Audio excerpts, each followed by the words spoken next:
C'est quoi une équation différentielle? T'as envie de savoir? Eh bien, viens avec moi. Équation différentielle. Si tu ne le connais pas, le nom est intriguant, on a envie de savoir. Comme son nom l'indique, c'est une équation, mais qu'on découvre en fait en terminale. Donc il y a quand même un peu de niveau, mais comprendre le concept, j'espère que ça va être accessible pour tout le monde. Ensuite, il faut avoir une petite notion de dérivée pour arriver à résoudre les premières. Et donc peut-être qu'on peut revenir à la définition d'une équation qu'on découvre au milieu du collège. Qu'est-ce qu'une équation? Une équation, c'est une égalité dans laquelle se cache un élément inconnu. Donc c'est une égalité qui comporte un truc que tu ne connais pas.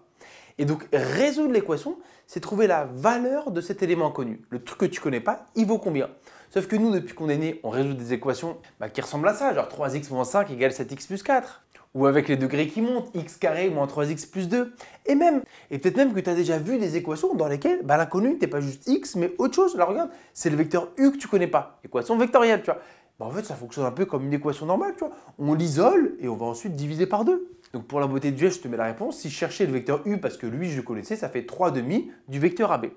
Mais donc, alors, équation différentielle, c'est quoi dans l'histoire?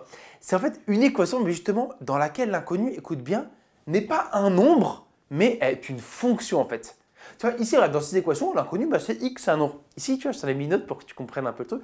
L'inconnu, ce n'est pas un nombre, c'est un autre objet mathématique qui s'appelle vecteur. Et équation différentielle, c'est une équation dans laquelle ton inconnu, c'est carrément une fonction.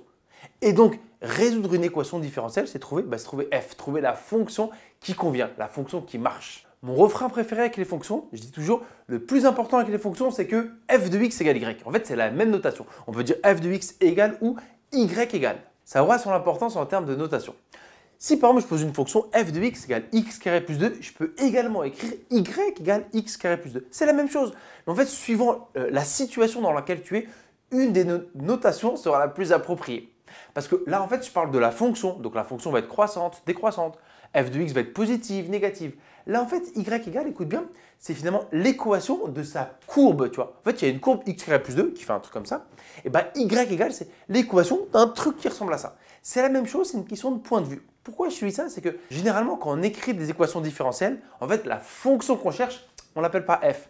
On l'appelle y en fait. On peut donner une autre lettre, mais généralement, c'est y qu'on cherche qui symbolise la fonction.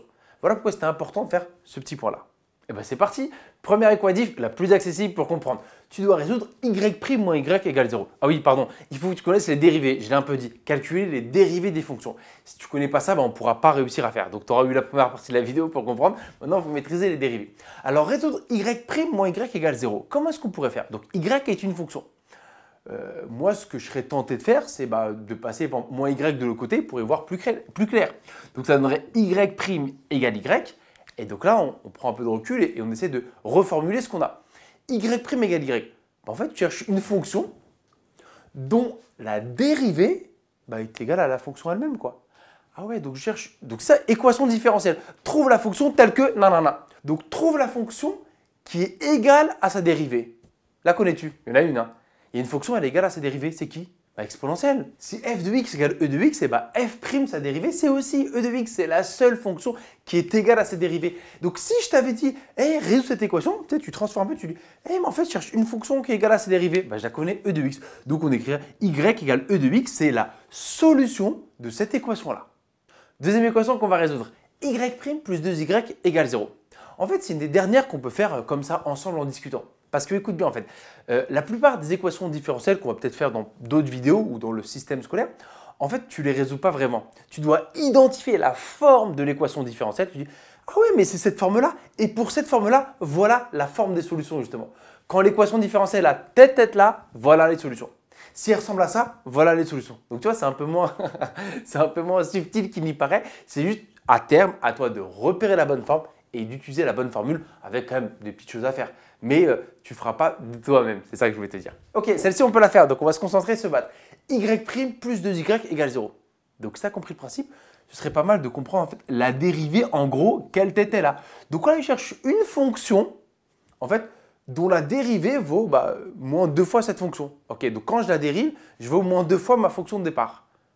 C'est un peu moins facile que tout à l'heure. Mais c'est notre ami exponentielle qui revient en fait beaucoup dans les équatifs parce que sa dérivée, c'est assez proche d'elle-même. En fait, quand tu as e de x pur, sa dérivée, c'est elle-même. Mais si tu as autre chose, en fait, si tu as autre chose que x, u, une expression, la dérivée de e de u, regarde bien, c'est u' e de u. Donc oui, il y a des éléments qui vont arriver devant, mais E de U reste le même, tu vois. Donc c'est pour ça que c'est pas mal, c'est quand tu dérives de l'exponentielle, il y a une partie, il y a un socle de base qui ne bouge pas, l'exponentielle. Et à côté, il y a des trucs qui apparaissent. Bah, comme ici, tu vois. Donc on va essayer d'être visionnaire. Cherche une fonction dont la dérivée vaut moins 2 fois y. Ah ouais, il y a moins 2 fois qui est sorti.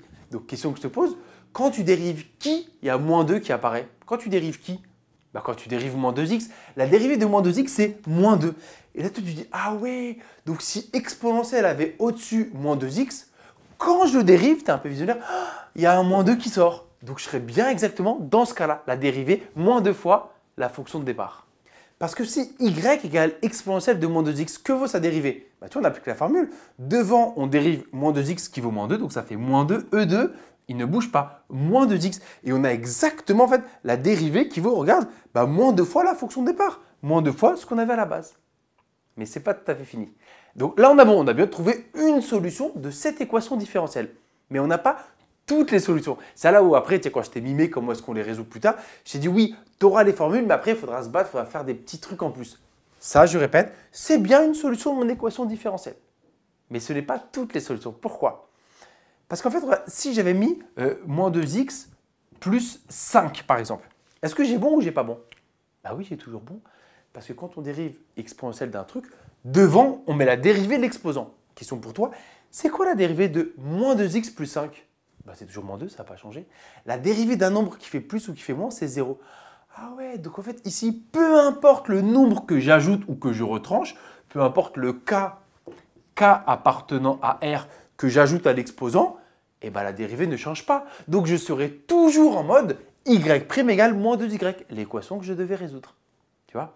Donc voilà, il y avait ce côté final qui était assez intéressant, de dire que ok, on peut assez rapidement trouver seul, quand c'est adorable comme ça, d'accord, juste avec un facteur. Mais ensuite, réfléchir sur ah oui, mais c'est pas fini, c'est qu'une solution, donc que dois-je faire pour les avoir toutes? Parce que c'est ce qui sera demandé. Donc voilà, c'était une vidéo pour déblayer un peu le terrain, à la fois le vocabulaire de équations différentielles, comprendre à la fois les notations et en fait d'où ça vient, quel est l'enjeu des équations différentielles. J'espère y être parvenu avec ces petits exemples où on a réfléchi un peu et j'espère que ça t'a plu.